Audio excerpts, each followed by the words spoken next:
después y le admitimos, ¿no?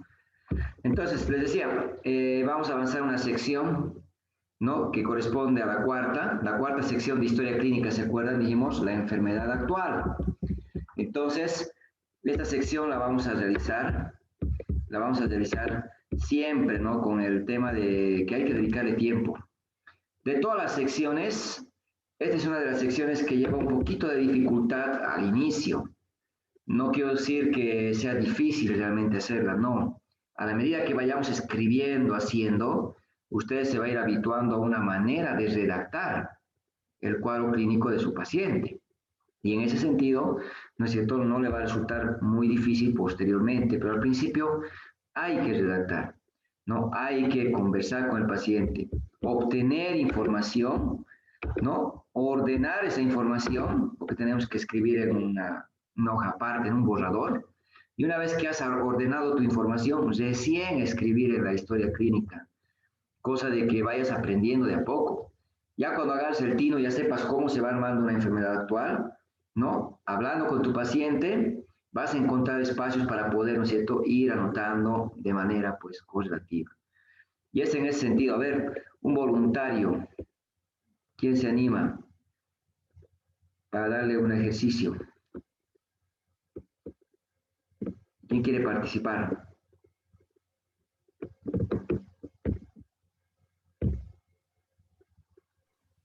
A la suerte. Yo, Doniel. Doniel, muy bien. Vamos, Doniel. A ver, ¿cómo crees que es la clínica? ¿Qué crees que el paciente te va a decir que tiene si tuviera un problema de inflamación de la vesícula, por ejemplo, producto de una obstrucción por un cálculo que pueda tener, ¿no es cierto? Y haya obstruido su conducto cístico, por ejemplo, ¿no? Una colecistitis aguda, colelitiásica, ¿no? Por una presencia en un cálculo. ¿Cómo crees que se va a presentar? ¿Qué crees que te va a decir en cuanto al cuadro clínico que está presentando? Vômitos, esverdeado, icterícia, lo creo, inapetência, ausência de alimentação, yo creo eso. Ya. Entonces, a medida que vayamos conociendo, ¿no es cierto?, los cuadros clínicos, va a resultar más fácil, ¿no es cierto?, poder entrevistar a una persona, porque vas a tener idea de lo que más o menos lo que puede tener en la medida que te vas dilatando, ¿no es cierto? Porque si el paciente dice, doctora, me está doliendo la barriga, me está retorciendo, ¿no? ¿Y desde cuándo ha sido el dolor? Desde hace unas 4 horas, ¿no? Que antes de presentar el dolor, ¿qué es lo que estaba haciendo? O, ¿no? Que cuando empezó a tener el dolor, estaba comiendo mi sopa de maní, comiendo tal vez, ¿no es cierto?, mi chicharrón, te irá contando, ¿no? Entonces, obviamente, en las palabras del paciente que te va a ir relatando, tú tienes que ir recolectando todas esas manifestaciones clínicas que está presentando y después lo tienes que ir ordenando, ¿no es cierto? Y ahí resulta que es muy importante conocer las diferentes enfermedades para poder ir enmarcando en más o menos lo que te está queriendo transmitir tu paciente con sus datos, ¿no? Y es así que seguramente vas a poder ir haciendo las historias clínicas con mayor facilidad cuando ya estés en el ámbito hospitalario, ¿no? Cuando ya estés rotando en los cursos clínicos donde ya has llevado más, ¿no?, en relación a las patologías. Y es por eso que cuanto más sabemos, ¿no?, es más fácil hacer las enfermedades actuales. Pero vamos a empezar con lo básico. La enfermedad actual, entonces, es la cuarta sección de la historia clínica, ¿ya? Es la cuarta sección de la historia clínica, ¿no? Una de las partes, no digamos que sea la única, ¿no?, sino es una de las partes importantes de la historia clínica, que va a ir describiendo, ¿ya?, todas las manifestaciones clínicas que presenta nuestro paciente de manera cronológica. Tengo que describir en función del tiempo qué presentó primero, qué presentó después y ahora cómo está. Ahora que está viniendo al consultorio, ¿qué más tiene o si tiene lo mismo con lo que empezó su cuadro? ¿No es cierto? Entonces hay que ir hablando de manera cronológica. Primero lo más temprano hasta lo actual. Entonces, de esa manera vamos a ir describiendo los diferentes síntomas que el paciente nos va relatando, ¿no es cierto? Y importante, Cuando hablamos de un síntoma, tenemos que dedicarnos, ¿no?, a describir sus características. Entonces, si la paciente, por ejemplo, nuestra compañera va a tener vómitos, entonces tengo que hablar todo sobre los vómitos. Si va a tener dolor abdominal, tengo que hablar todo sobre el dolor abdominal, ¿no es cierto? Y ahí voy considerando de que cuando llegues a un síntoma en la redacción, dedícale un párrafo completo a su descripción de sus características, ¿ya? No basta con colocar, paciente refiere desde hace 4 horas que tiene dolor abdominal, náuseas, vómitos, inapetencia y malestar general. Esa enfermedad actual no me sirve, no me sirve, porque no me está orientando hacia ningún cuadro, no me está orientando hacia ningún, ¿no es cierto?, posible diagnóstico, porque es muy sintético, es muy puntual, muy resumido, ¿no? Un paciente puede tener vómitos y dolor abdominal por muchas causas. Entonces, prácticamente, esa enfermedad actual no me está contribuyendo para poder plantearme un posible diagnóstico. Es por eso que les decía, el 50% del diagnóstico lo hacemos hablando, ¿no? Nos vamos orientando mucho conversando con el paciente. Entonces, vamos a describir de manera cronológica, no se olvide, en función del tiempo. 2, voy a hablar de las características de los síntomas, 3, puedo utilizar terminología médica. Entonces, si en el motivo de consulta mi paciente me dijo, bien, porque le duele la barriga, lo voy a colocar, ¿no es cierto?, dolor de barriga.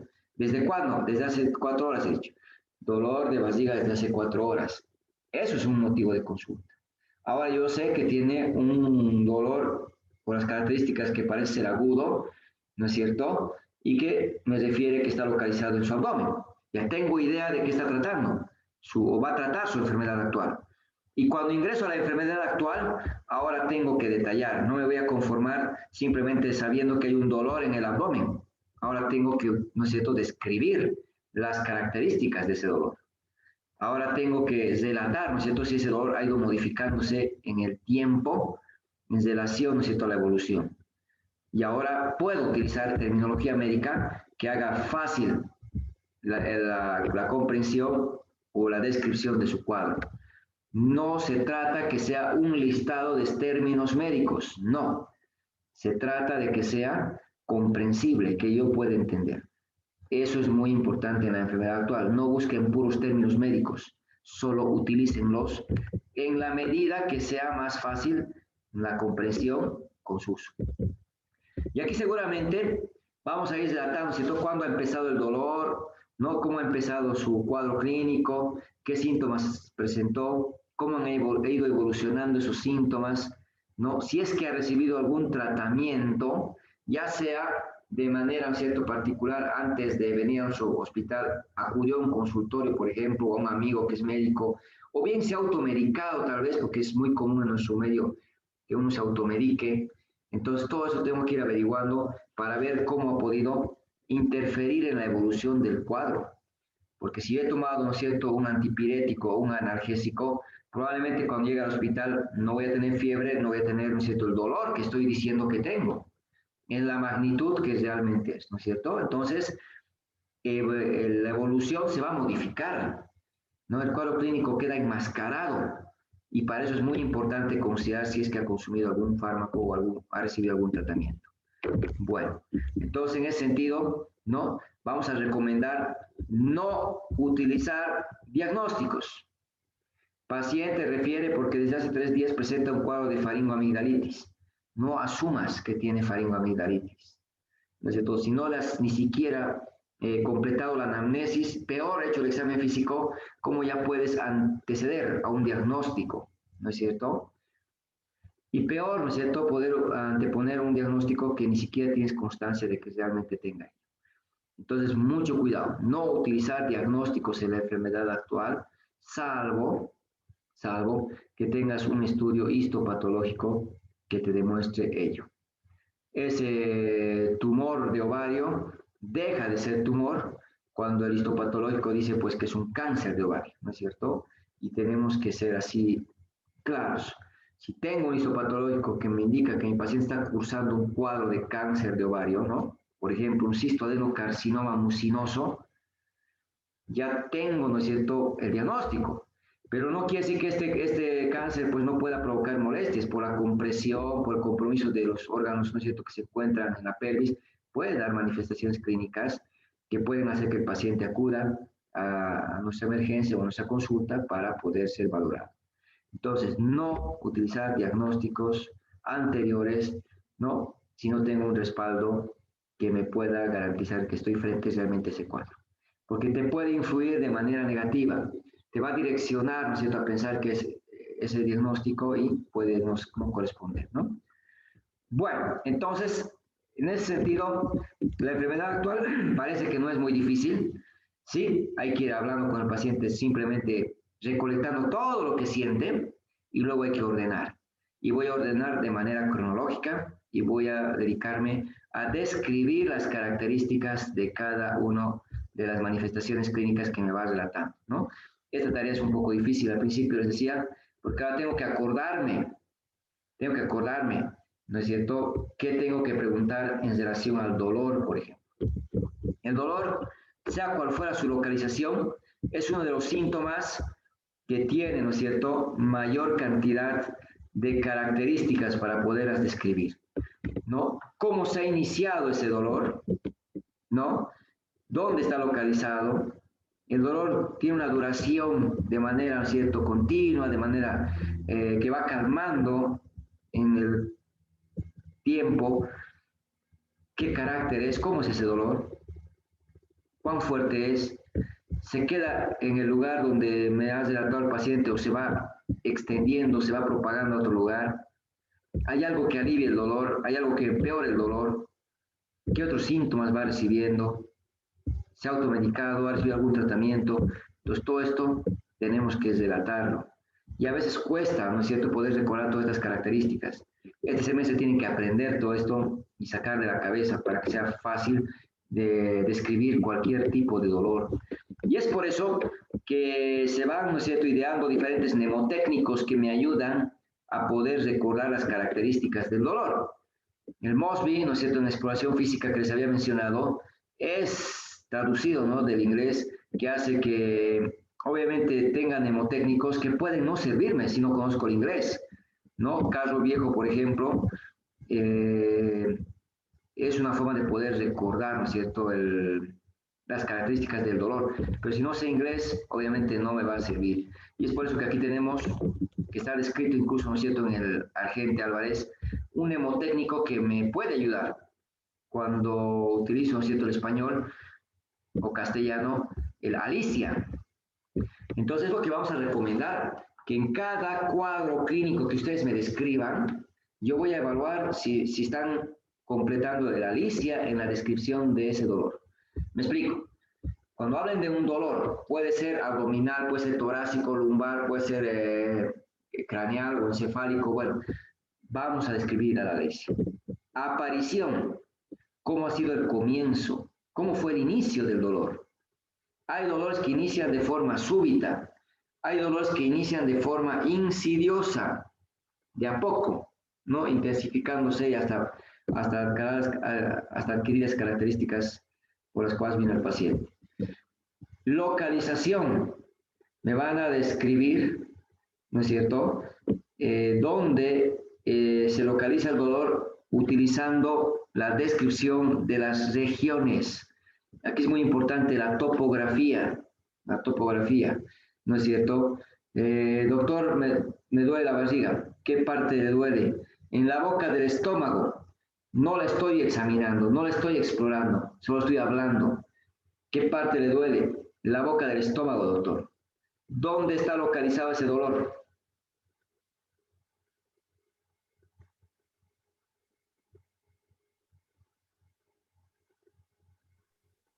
En el epigastrio, doctor. Dolor abdominal localizado en la región del epigastrio. Muy bien. Pero es que no le he revisado, doctor. Yo no sé realmente si le duele el epigastrio. Esa referencia que la paciente me está dando, boca del estómago, me hace orientar, ¿no es cierto?, a que estoy justamente frente a un dolor epigástrico. Muy bien, ¿no? Entonces, muy importante utilizar las regiones, ¿ya? Doctor, me duele mi cabeza. ¿Qué parte de su cabeza? Toda mi cabeza, doctor. Entonces, ¿cómo describo ese dolor de toda la cabeza?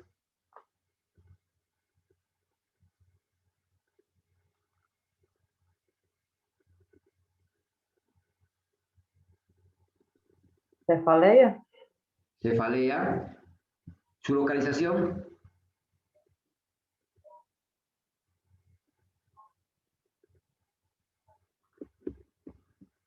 Entonces, por ejemplo, en el afán de hacer la historia clínica, si yo no tengo todavía conocimiento de algunos términos que puedo utilizar, porque así empezamos todos, bueno, utilicen sus palabras, ¿no? Una cefalea generalizada, puedo decir, ¿no? Ya, me oriento con eso, me está haciendo toda su cabeza, seguramente me quiere decir, porque cuando vayamos avanzando, y les decía, cuanto más conocemos va a ser más fácil, ¿no? Hay prefijos, hay sufijos, hay raíces que me van a ayudar a elaborar, a confeccionar, a estructurar palabras, términos, ¿no? Que en medicina los utilizamos. Y podemos utilizar, por ejemplo, el prefijo olo o prefijo pan para hacer referencia de todo. Entonces, si yo digo cefalea holocraniana, me está diciendo un dolor de toda, ¿no es cierto?, la cabeza. Entonces, vamos a empezar a emplear algunos términos y vamos a utilizarlos de acuerdo al requerimiento, ¿no? Entonces, al hablar de localización, es muy importante poder describir regiones. Me duele, doctor, mi nuca. Ah, cefalea, ¿no? Localizada en la región occipital. Doctor, me duele mi frente. Cefalea localizada en la región frontal. Pero si me dice toda la cabeza, cefalea holocraniana. A ver, cualquiera, me duele la mitad, todo esto me duele, la mitad de mi cabeza. Me está punzando, me está como si estuviera latiendo. ¿Qué localización tiene esa cefalea? Parietal. ¿Cómo? Parietal. Todo esto me duele. Hemicraneal, doctor. Eso, hemicraneal, ¿no es cierto? Entonces, si hay dificultades al principio, claro, con sus palabras, ¿no? Cefalea localizada en la mitad del cráneo, en la mitad de, no en este caso sería mitad derecha, ¿no es cierto?, del cráneo. Hemicraneana, hemicraneana derecha. Entonces, ahí va el tema, ¿no es cierto? Tenemos que considerar de que hay términos que nos van a ayudar a describir. ¿Cómo puedo decir? Entonces, ¿no es cierto? Las regiones, o la topografía, perdón, la localización, en base a las regiones. No se olviden eso, ¿ya? Región lumbar. Y hay términos médicos que nos ayudan a simplificar. Me duele la espalda. Sí, puede ser, ¿no es cierto?, dolor localizado en la región lumbar o directamente lumbalgia, sabiendo que algia, el sufijo algia, significa dolor, ¿no es cierto? Entonces, vamos a encontrar esa situación. Bueno, la localización es muy importante. La irradiación. Irradiación quiere decir el dolor está localizado en una determinada región, por ejemplo, puede estar localizado en el precordio, ¿no? O tener una localización retroesternal, pero el dolor, además de estar detrás del esternón, se va a expandir, como decía su compañero, ¿cierto? Se va a expandir. Por ejemplo, puede expandirse a la extremidad, ¿no es cierto?, a la extremidad superior. En la mayoría de los casos lo hace al lado izquierdo. Bueno, puede ser que esa localización, esa irradiación me oriente a un determinado cuadro, por ejemplo. Las irradiaciones nos ayudan al diagnóstico mucho, mucho. Entonces ahí seguramente no se olviden, el dolor, ¿dónde se expande? Eso es irradiación, ¿dónde se expande? ¿Dónde se extiende? Pero sin cambiar de localización. Por ejemplo, si yo les digo, tengo una paciente que está con un dolor abdominal a nivel del hipocondrio derecho o el epigastrio, que se irradia hacia el hombro derecho. Que se irradia hacia el hombro derecho. Entonces, ¿en qué voy a pensar? Tal vez en el cuadro, como estaba diciendo su compañera, de un cuadro de colecistitis, ¿no es cierto?, que tiene esa característica de irradiarse hacia el hombro derecho. Pero si el cinturón, si el dolor, perdón, está en la boca del estómago, ¿no?, y se irradia hacia ambos hipocondrios como si fuera un cinturón, ¿en qué voy a pensar?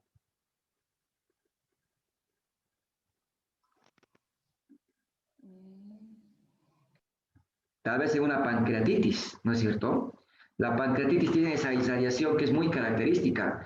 está localizado el dolor en la boca del estómago, en el epigastrio, y se irradian ambos hipocondrios como si fuera un cinturón. En la mayoría de los casos se irradia, ¿cierto?, hacia el lado izquierdo, siguiendo la proyección, cabeza, cuerpo y cola, ¿no es cierto?, el páncreas. Entonces, eso es muy característico para poder pensar en pancreatitis. Pero si el dolor está en la boca del estómago y se irradia hacia el hombro derecho, entonces no voy a pensar en pancreatitis, probablemente voy a pensar más en un cuadro de colecistitis, ¿no es cierto? Esa es la finalidad de poder preguntar todo esto. Las irradiaciones nos van orientando.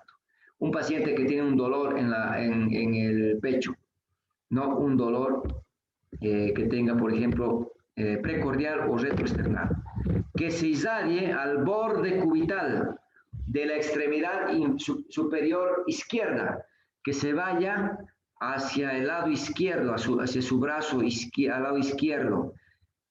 Tengo alta posibilidad de pensar que es un problema cardíaco. Puede ser una angina, puede ser un infarto, tengo que pensar en corazón. Porque esa irradiación es característica, ¿no es cierto? Entonces, de acuerdo a muchos factores, y ahí viene la inervación, ¿no es cierto? Vamos a encontrar que hay ciertos patrones de irradiación que vamos a encontrar de acuerdo al cuadro clínico que presenta un paciente, ¿ya? Un paciente con dolor lumbar que se irradia hacia la región genital, es muy altamente probable que estoy frente a un dolor de origen renal. Puede ser un cálculo renal, puede ser un compromiso, pero del riñón.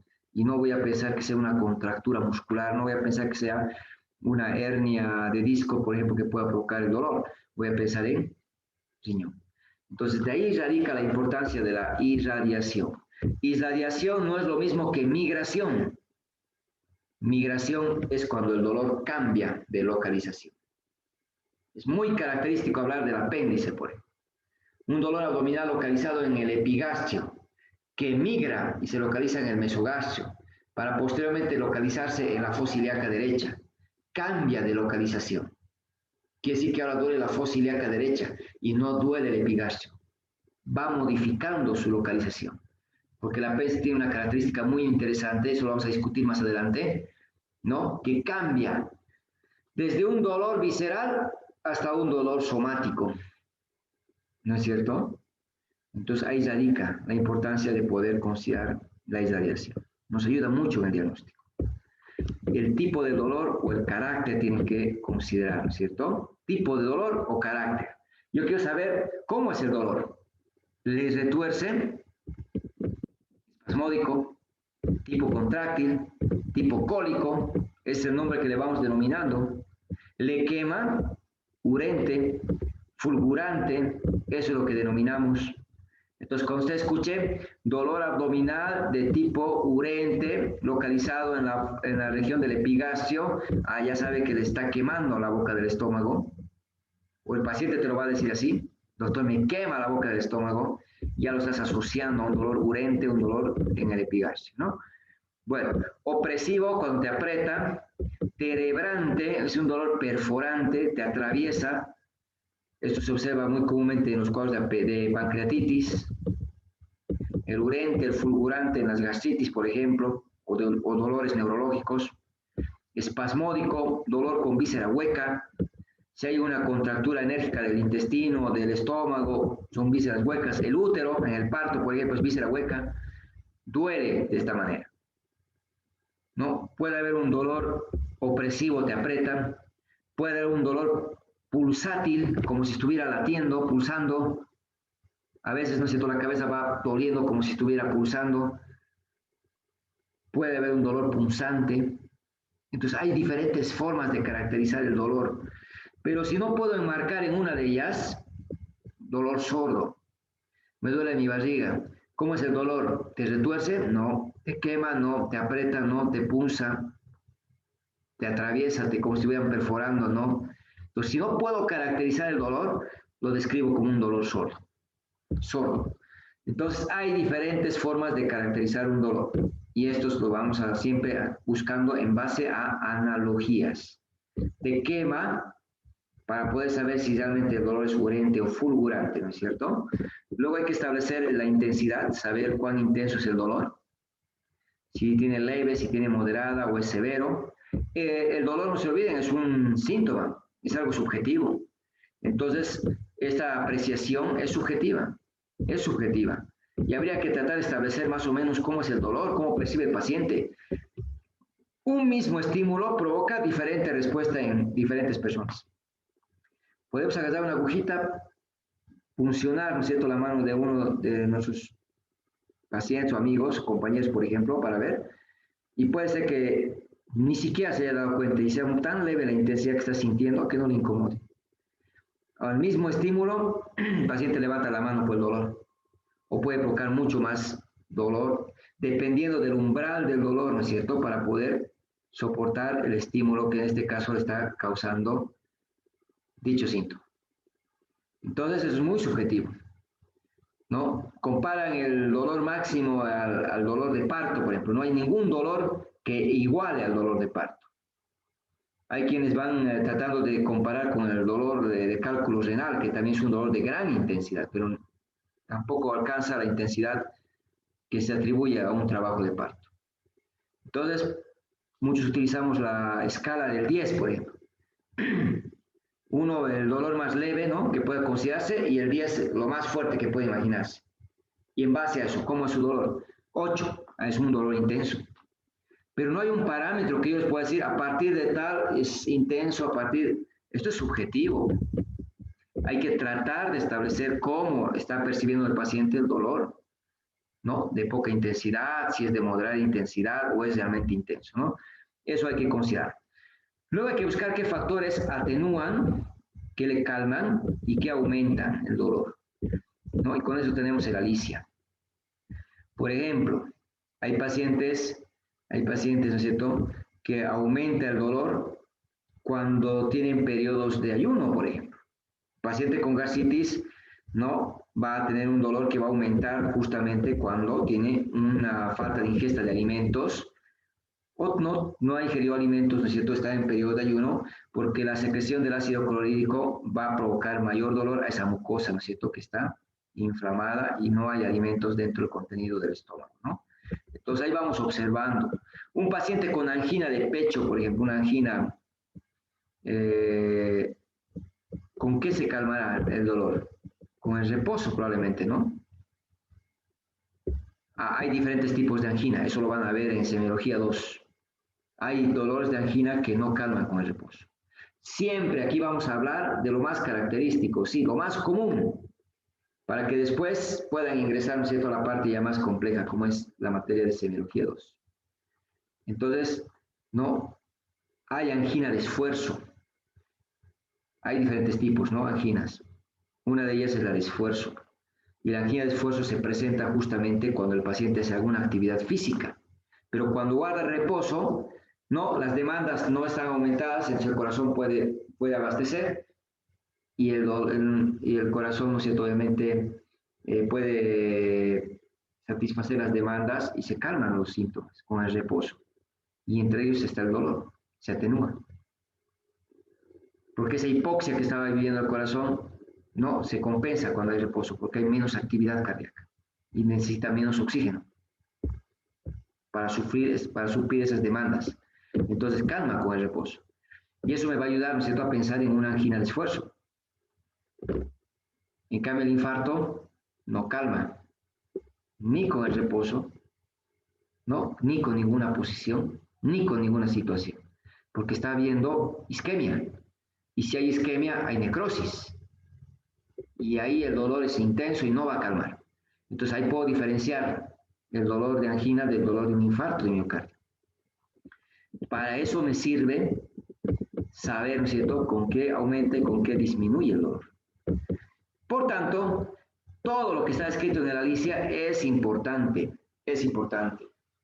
En el momento que consideremos, ¿no es cierto?, la vuelta al hospital, al gabinete, perdón, y retornemos a la actividad presencial, sí, al finalizar el semestre me van a tener que hacer historias clínicas de la cabeza, con síntomas que yo les voy a dar y me van a redactar. Y si hay dolor, debo ver el alicia escrito en su cabalidad.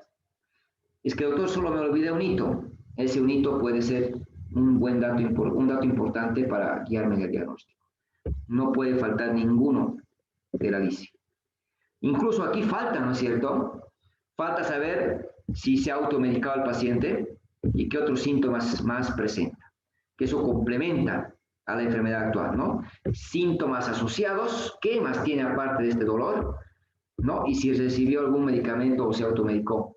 Si es que lo ha hecho, es importante describirlo, porque puede modificar la evolución de un cuadro. Entonces, esta es la tarea, es aprender la lisia y aprender, ¿no es cierto?, las características del dolor. Eso en cuanto al dolor en cualquier localización. Por ejemplo, si yo les voy planteando que un paciente tiene un cuadro, ¿no es cierto?, por ejemplo, de colecistitis aguda, inflamación de la vesícula, con lo que habíamos empezado la clase, inflamación de la vesícula. La bilis, no se olviden, se produce a nivel del hígado y se almacena en la vesícula biliar, ¿no? Cuando consumimos alimentos grasos, ¿no?, y el contenido graso llega al duodeno, se libera la colecistocinina, que va a provocar que la pared de la vesícula se contraiga para que vacíe la bilis hacia el conducto cístico, hacia el conducto colédoco y llegue al duodeno. Para que la bilis tiene sales biliares y las sales biliares van a emulsificar la grasa, la van a fragmentar.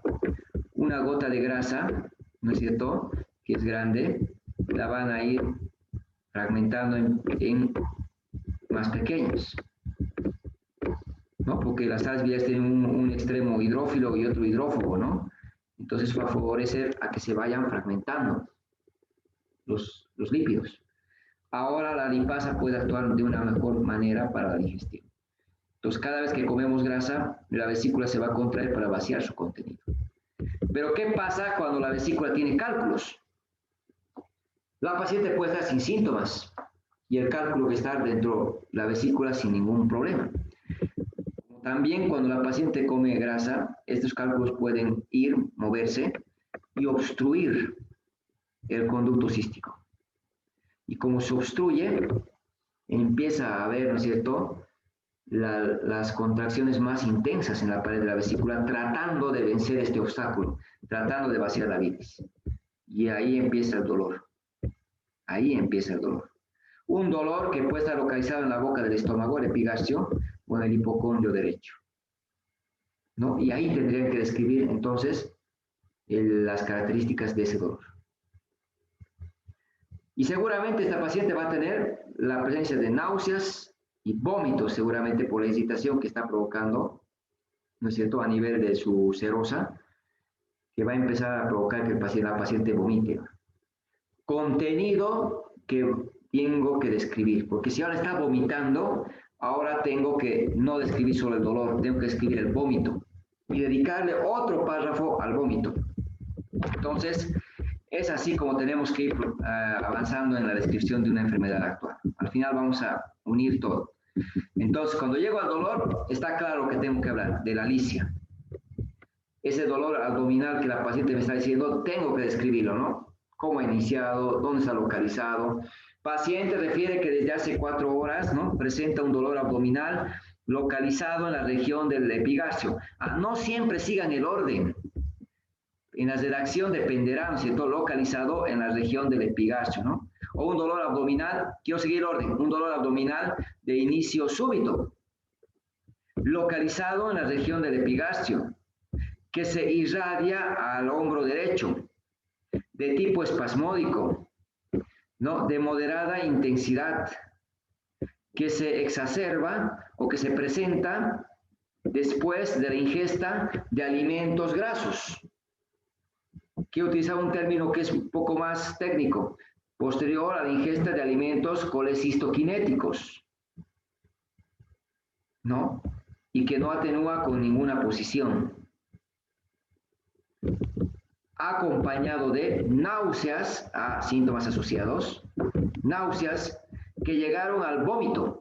Ahora me toca hablar del vómito, ¿no?, de tipo bilioso, en moderada cantidad, en 2 oportunidades.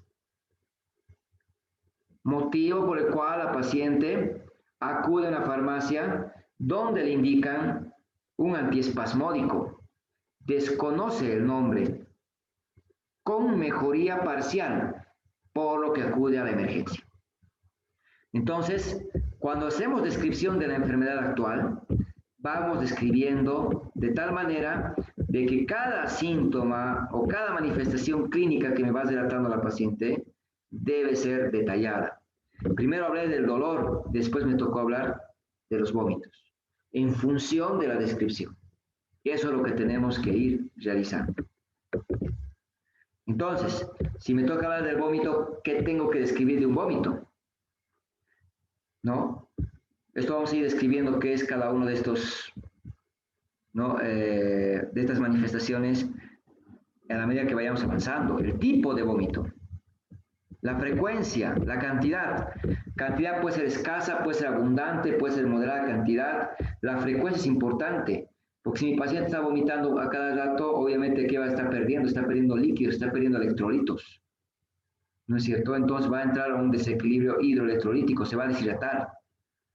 Eso me tiene que ayudar a entender esta descripción. El tipo. Hay vómitos alimentarios, hay restos de comida. El problema está o en el esófago o está en el estómago. Hay vómitos de tipo bilioso, amarillentos o verdosos.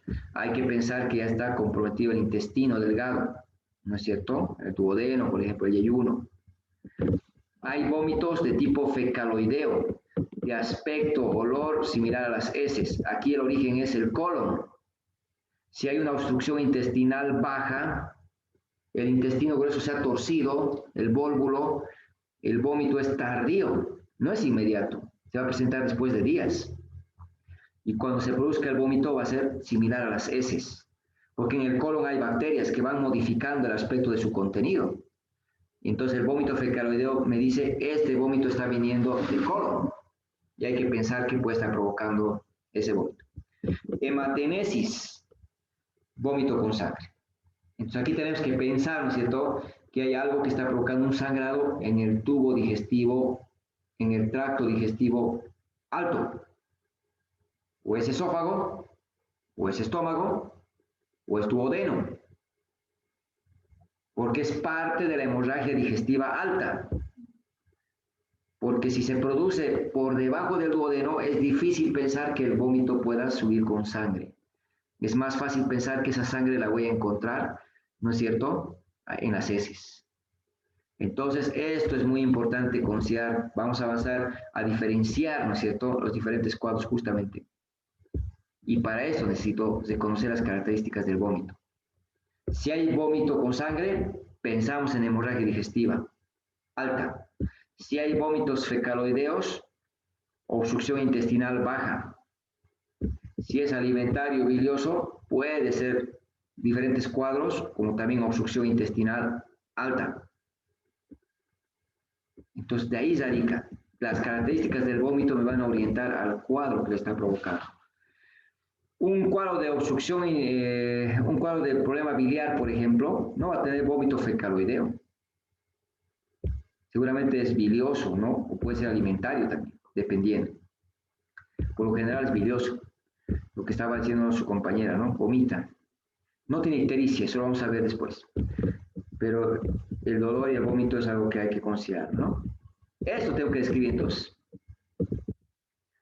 Bueno, si hablo de las deposiciones, en las deposiciones hay que considerar la consistencia.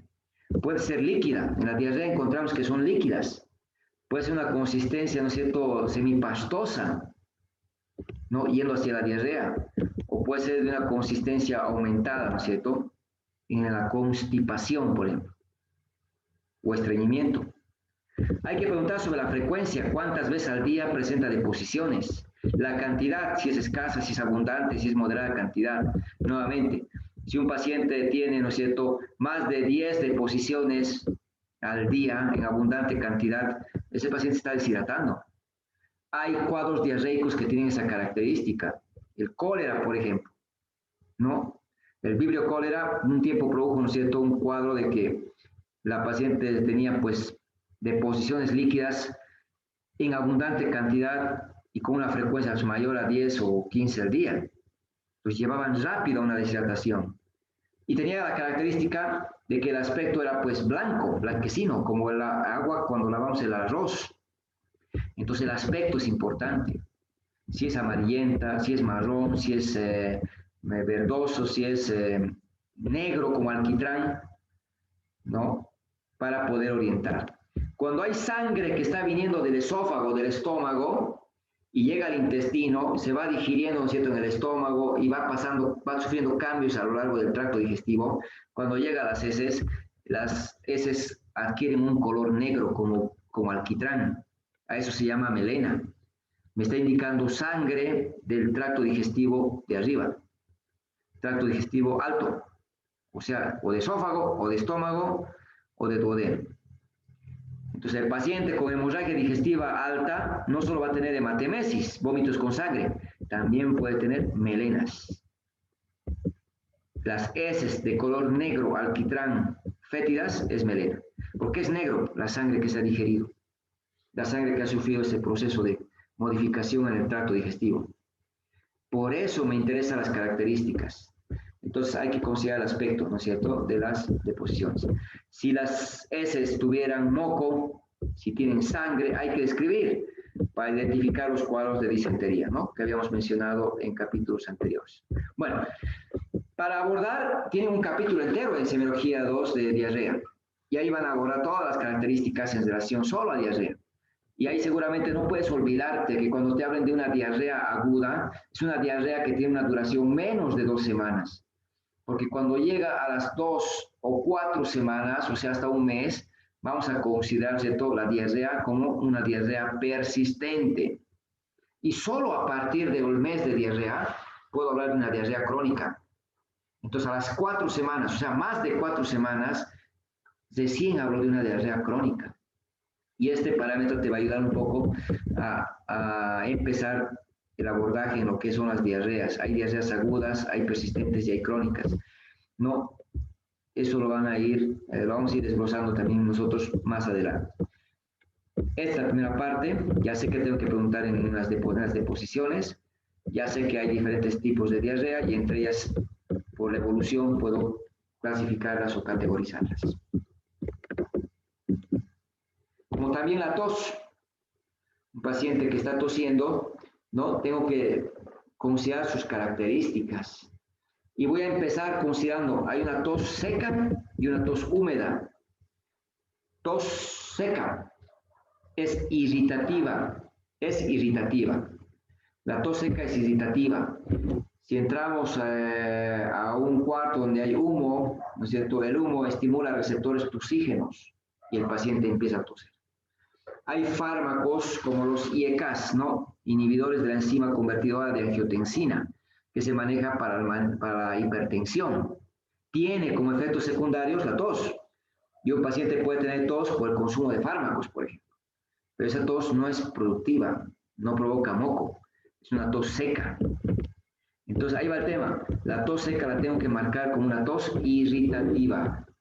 La tos húmeda, en cambio, hay que considerarla como una tos inflamatoria. Nuestra vía respiratoria tiene, ¿no?, un epitelio que tiene células que producen moco. Es un epitelio cilíndrico, ¿cierto?, pseudoestratificado ciliado, con presencia de células caliciformes. Entonces, estas células caliciformes producen moco. Cada día, entre 70 y 100 ml de moco, nuestra vía respiratoria produce. Y como tiene cilios, el moco es desplazado hacia la tráquea, hacia la laringe, hacia la faringe, y nos lo tragamos de manera insensible, de tal manera de que no haya partículas de polvo o gérmenes que ingresen hacia los alvéolos. Y no nos damos cuenta que estamos produciendo ese moco, ni peor, tragándonos. Cuando hay una inflamación en la vía respiratoria, las células empiezan a producir mayor cantidad de moco. Y ahora ese moco empieza a irritar, a estimular receptores de tos, y el paciente empieza a toser. Al toser genera un sonido, ¿no? Porque hay moco, aumentado en cantidad. Y ahí decimos tos húmeda, tos húmeda. Entonces, esta tos húmeda puede provocar que el paciente escupa, expectore, y ahí hablamos tos húmeda productiva. Y si no hay la expectoración, tos húmeda no productiva. Entonces hay tos seca, que es irritativa, hay tos húmeda, que vamos a considerar la inflamatoria, que se divide en productiva y no productiva. Eso es importante en el abordaje de la tos. Es lo primero que vamos indagando, ¿no es cierto?, en relación a la tos. Características, ¿no? Y en la tos también vamos a empezar a distinguir que la tos se clasifica también en aguda, cuando dura menos de 3 semanas. Crónica, antes se hablaba de un mes, ahora se habla de 2 meses. Entonces, crónica cuando es más de 2 meses, o sea, más de 8 semanas. Y lo que está en medio, de 3 a 8 semanas, es la subaguda. Entonces, un paciente que está tosiendo 2 semanas, no puedo decir que sea una tos crónica, ¿no es cierto? Hemos dicho un paciente que tiene tos y está expectorando, eso es sintomático respiratorio. En este momento la puedo clasificar como una tos todavía aguda. Pero cuando pasan los 2 meses, ya tengo que pensar en una tos crónica, ¿no? Tos crónica. Entonces, esto es muy importante para poder abordar la tos. No todas las tuberculosis se marcan en un proceso crónico. Al principio lo puedo detectar, ¿cierto?, con una evolución aguda. Y obviamente, si no se va identificando, puede ir yendo, ¿cierto?, a cumplir el criterio de cronicidad. Bueno, el enfoque es diferente. Eso también lo vamos a ir complementando. Una tos crónica, tengo que asociar fumador, no fumador. Si es fumador, tengo que pensar en EPOC. Y cuando hablo de la enfermedad pulmonar obstructiva crónica, tengo que pensar en la bronquitis, tengo que pensar en el enfisema, tengo que pensar, ¿no es cierto?, en estas dos patologías sobre todo. Obviamente, si es fumador y tiene tos crónica, también tengo que asociar al cáncer de pulmón, ¿por qué no? ¿No es cierto? Entonces ahí va. El abordaje va en función justamente de poder categorizar a la tos como aguda, subaguda o crónica. Generalmente la subaguda es posterior a la infección viral que deja una hiperreactividad a nivel bronquial y que va asociada a un proceso de tos que se va extendiendo un poco más allá de resolver el cuadro. Entonces, primer abordaje, seca y húmeda. Húmeda, productiva, no productiva. Luego hablamos de la aguda, subaguda y la crónica. De acuerdo a las características, hay diferentes tipos de tos. Tos emetizante, sobre todo en los niños, que provoca vómitos. Es tan fuerte la tos que hace que el niño vomite. Tos ronca o tos perruna. Si tengo un cuadro de laringitis, ¿no es cierto?, la laringe está inflamada, va a comprometer mis cuerdas vocales. Y eso va a provocar que cuando pase el aire, ¿no es cierto?, emita un sonido que ha cambiado de timbre. Decimos, está ronco, ¿no? Una disfonía. O en algunos casos se va apagando la voz, ¿no es cierto?, hay una afonía. Si el paciente tosiera, va a simular como si fuera un ladrido de perro, pues se llama así, tos perruna o tos ronca. Hay que pensar en laringitis. Tos seca, hay que pensar en laringitis. Entonces vamos a encontrar ciertas características de cada cuadro, ¿no es cierto?, en función de la descripción inicial que estamos haciendo. Si una de las cuerdas vocales está paralizada, porque ha habido una lesión de la cuerda vocal o porque el nervio recurrente laringio está lesionado, una cuerda vocal queda flácida y va a vibrar con diferente frecuencia, creando dos sonidos diferentes cuando el aire pasa por la laringe. Entonces decimos tos bitonal, cuando hay dos tonos que se identifican cuando tose el paciente, y hay que pensar en lesión o parálisis de una cuerda vocal.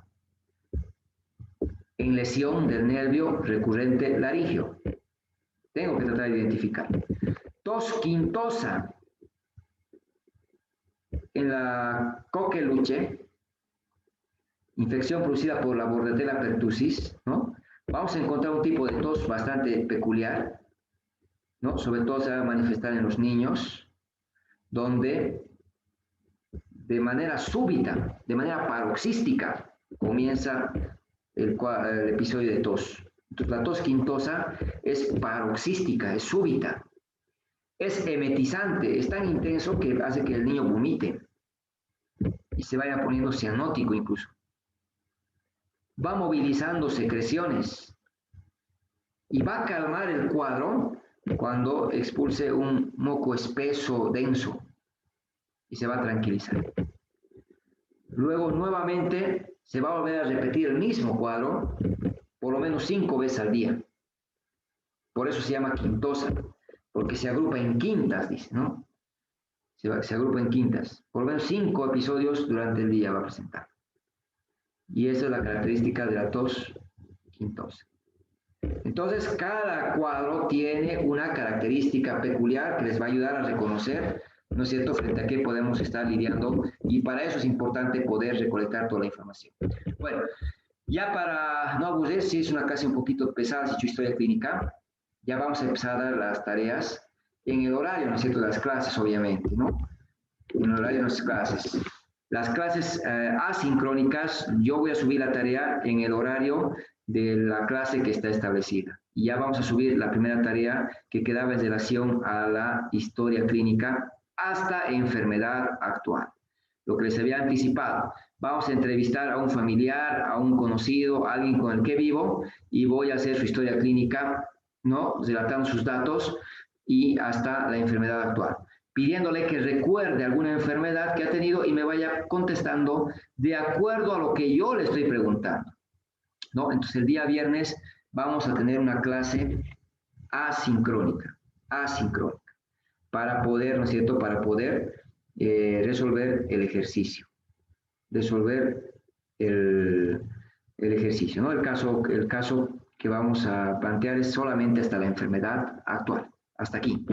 ¿Y cómo voy a hacer la enfermedad actual? Sí, en el ejercicio van a tener un formato donde van a copiar, porque lo van a hacer a pulso. La instrucción leanla bien, la tienen que hacer a pulso, tengo que escribir y sacar foto y subirla pegada a Word o directamente como imagen, no hay ningún problema. Pero ¿qué tengo que subir? Hasta enfermedad actual. Y para eso, este recuadro les va a ayudar mucho. ¿Cómo describo una enfermedad actual? Puedes empezar de diferentes formas. Paciente refiere, él me está diciendo. Yo no puedo asegurar que sea realmente como me está diciendo, ¿no es cierto? Él me puede decir que está 2, 4 horas con el dolor. Tengo que creerle, tengo que empezar creyéndole. Entonces, paciente refiere. No coloquen paciente presenta. Ahí ustedes están asegurando que eso es realmente, ¿no es cierto?, como tal. Paciente refiere la evolución de las horas, que desde hace 4 horas. Si son días, que desde hace 2 días, ¿no? Presenta dolor abdominal. Este refiere me ayuda a decir, él me ha dicho que está teniendo. Paciente refiere que desde hace 4 horas presenta dolor abdominal. Empiecen con algo grande, dolor abdominal. Una vez que hayan identificado el dolor abdominal, describan sus características, describan el alicia.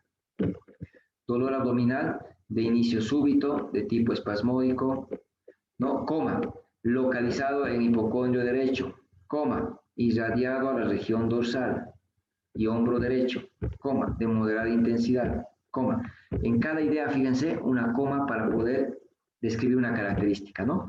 Que se presentó posterior a la ingesta de alimentos grasos o colecistoquinéticos, que no se atenúa con ninguna posición. Ahí descrito todo la alicia. No importa si cambian un poco el orden, lo importante es que sea así correlativo. Acompañado de náuseas que llegaron al vómito. Ahora me toca hablar del vómito. De tipo bilioso, coma, en moderada cantidad, coma, en 2 oportunidades, por lo que acuda a nuestro servicio. Si es que la paciente se ha automedicado, deben describir motivo por el cual se automedica y tienen que identificar qué fármaco ha utilizado, ¿no? Se automedica con, por ejemplo, Viadil compuesto, un comprimido, una sola ingesta. Si te dice, he tomado he ido a la farmacia, me han dado una tableta para el dolor, no sé qué se llama. Motivo por el cual acude a la farmacia donde le indican un antiespasmódico, desconoce el nombre, ¿no? Presentando una ligera mejoría. Siempre hay que describir cómo ha evolucionado después de la ingesta, ¿no? Si ha mejorado o no ha mejorado para entender, ¿no es cierto?, cómo está el dolor en relación a lo que va relatando, ¿no es cierto? Esto puede ser una forma de escribir. Les recomiendo que empiecen con esta forma. Después ustedes pueden ir cambiando, porque en el hospital hay docentes que te dicen, anda directo, cuadro clínico, quiero ver esto, cuadro clínico de más o menos 4 horas de evolución, y describe, caracterizado por presentar dolor abdominal y lo mismo. La mayoría no quiere ver esto, de cuadro clínico, quiere ver paciente refiere. La preferencia de uno u otro docente puede variar, no hay regla para decir esto está bien o está mal, son maneras de redactar. Lo importante es que esté toda la información, que sea una coherencia en la redacción, es lo que se busca. Y hay que acomodarse a lo que me piden. La mayoría no quiere cuadro clínico, pero sí hay docentes que te piden y te dicen, quiero que me hagas de esta manera. De otra forma no me sirve. Entonces tienes que acomodarte a la exigencia. Hay quienes te van a pedir en detalle. Paciente ingresa al servicio de emergencia, ¿no?, en compañía de su esposa, en regular estado general, refiriendo un cuadro clínico de más o menos 4 horas de evolución, caracterizado por presentar. Bueno, hay quienes te van a ir pidiendo una descripción mucho más extensa en la introducción, ¿no? Paciente ingresa al servicio de emergencias, deambulando, ¿no?, traído por su esposa, en regular estado general, ¿no?, refiriendo un cuadro clínico. Bueno, son palabras que uno puede ir utilizando. De preferencia, no estoy muy de acuerdo, en lo personal no estoy de acuerdo con este tipo de redacción, porque aquí estamos ya hablando de examen físico, que si está deambulando o está en estado general, eso es examen físico general. Pero respetamos, son formas de redactar. Por eso les pido, empiecen de esta manera para redactar. Ya después ustedes encontrarán sus palabras, encontrarán su manera de poder redactar muy peculiar o personal, y esa va a ser su manera seguramente de ir redactando. Hay muchas formas de iniciar la redacción, como pueden ver, pero son las palabras las que ustedes tienen que utilizar para poder transmitir todo lo que el paciente le está diciendo. Esta es una enfermedad actual, así completa, así me ayuda a poder pensar. Con esto yo pienso que tiene un cuadro de tipo biliar, aparentemente un cuadro de colecistitis. Yo no puedo asegurar, porque me falta hacer examen físico todavía. Me falta hacer más datos. Y cuando llegue el examen físico, seguramente la maniobra de Murphy me va a ayudar mucho para poder confirmar si estoy con una colecistitis aguda o no. Pero también debo examinar a todo el paciente para poder comprender mejor, ¿no es cierto?, el cuadro. Entonces, no basta con esta enfermedad, no llego al diagnóstico, pero sí me ayuda bastante a poder acercarme al mismo, ¿no? Bueno, vamos a ir viendo todo esto en la medida que vayamos dando tareas y vayamos ejercitando y vayamos escribiendo. Y cuando escribamos, sí, vamos a agarrar al azar 3 historias o 2 y las vamos a revisar con ustedes, manteniendo el anonimato del autor.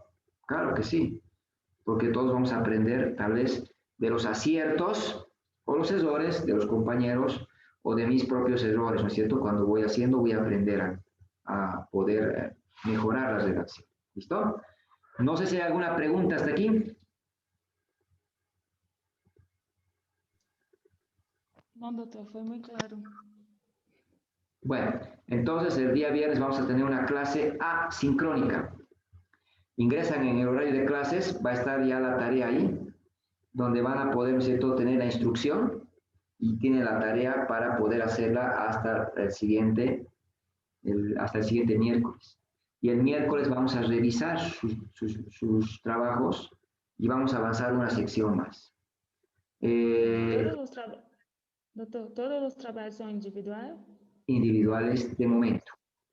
Esta parte del trabajo es individual porque lo voy a hacer en la casa, ¿no es cierto?, con alguien con el que vivo, con el que estoy, ¿no? Va a haber trabajos grupales, claro que sí. En su momento también los vamos a ir siempre orientando. Este trabajo es individual. Este trabajo es individual. Sí, doctor. ¿No? Muy bien. Entonces, si no hay preguntas, damos por concluida nuestra clase. Si hay clases que pueden ser muy largas, otras menos, pero siempre en función de alcanzar los objetivos, ¿no? A medida que vayamos haciendo, vamos a ir revisando los trabajos también para poder corregirlos y aprender de ellos, ¿no? Sí, doctor. Muy bien. Tenga muy buenos días. Chao, doctor.